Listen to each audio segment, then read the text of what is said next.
later on last night, I was hungry, hadn't had dinner, so I went to the grocery store, picked up, got very excited because there were these boneless buffalo chicken. They're not wings, but boneless buffalo, whatever. And I was so excited. I brought them home, heated them up, and then ate them. And they were awful. I have never had something, I don't know what it was. They weren't chicken. Why am I telling you this? You're right, Kenny. Why? It's mundane, it's life. And sometimes we think we have a God who, okay, yeah, he tells us what we need to do, but does he really know? The gospel today tells us that Jesus lived a life, of course, the life of the scriptures, which we know, but the life outside of the scriptures. There was things that happened outside of the headline events. He lived the mundane because it says, if you keep my commandments, you will remain in my love. And then he says, just as I have kept my Father's commandments and remain in his love. It's hard to understand that Jesus did the same thing and he asked us to do.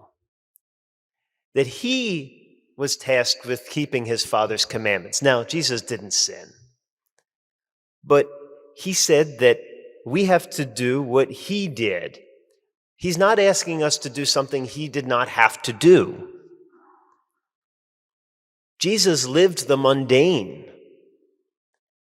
and we do too. Our God knows.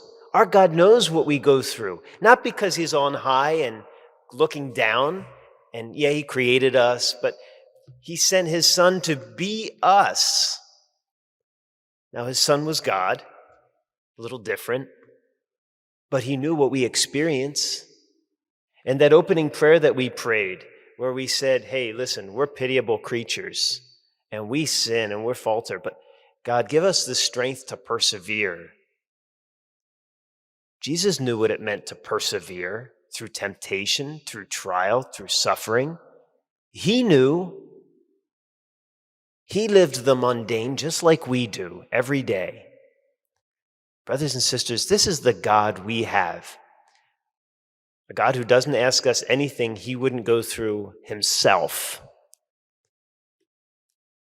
If we think there's anything in our life that is too big for him, it's nuts. If we think we have a sin that's too big for him, that's nuts. He desires to heal it.